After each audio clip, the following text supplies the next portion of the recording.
Hi, I'm Hamish Smythe. I'm Jesse Reed, and we're the creators of the New York City Transit Authority Graphic Standards Manual Reissue. Everyone who's been in the New York City subway system has seen the result of what this book is.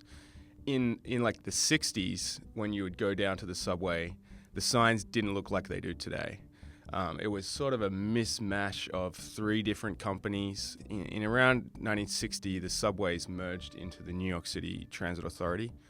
And so at that point, they knew that they sort of had to recreate all their wayfinding and signage in one consistent look. And the result was this book called the New York City Transit Authority Graphic Standards Manual, which sort of dictated every decision of how to design these signs going forward.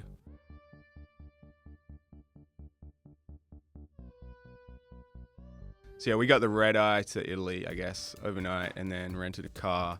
And we went straight to the Hotel Elefante. We rocked up and we expected to sort of get to chill and have a glass of wine or something. Yeah, have like a half day off. Yeah. So it's 3 p.m. and the hotel concierge says, Piva, Roberto Piva was our rep at the printing place. He said, Piva's coming for you now. So we were like, okay, I guess we're going to the printers.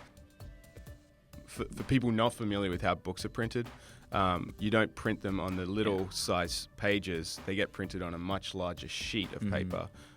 And that's all of the paper for the book. So, I mean, unprinted. So that's all the... I think it was 50,000 pounds of paper, or about roughly 25 tons or something. You know? Yeah, something like that. Yeah, so these are aluminium, as I would say, plates, which are then put into a machine, a plate-making machine, which uses a laser to basically etch out parts of the plate that you want the ink to be applied to. So it etches it with the laser, and then it goes through a chemical bath, which then removes the metal that you don't want. And then you could see on that plate there the letters were sort of blue. That's where the metal's been removed. And so when that goes into the printing machine, that's where the ink sticks to.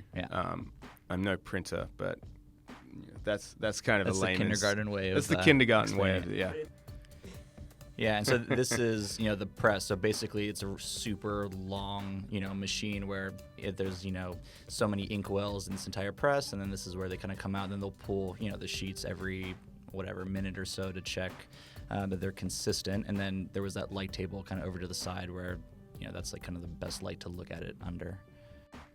This is the back of the press, so you see the blank sheets ready to go in there. Those little suction cups sort of pick up the piece of paper and take it through the machine. So it works pretty quickly. You can see it going boom, boom, boom. That's how fast each sheet comes out.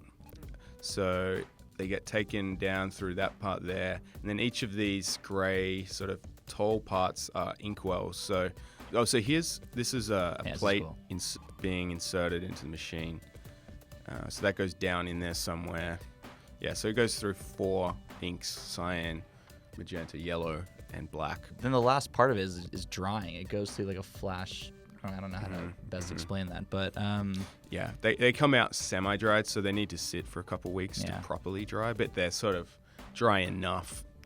So each sheet had to be printed a bunch of times, so you get enough to make all the books. Right. And so it was taking 90 minutes roughly for each pass. So Yeah, this is basically a proof of the book kind of all put together, a very loose, and we call them the blues because back in the day they used to be almost like architectural blueprints. It was on blue paper. But so this just shows to make sure that the order is correct and that every page is on the right side.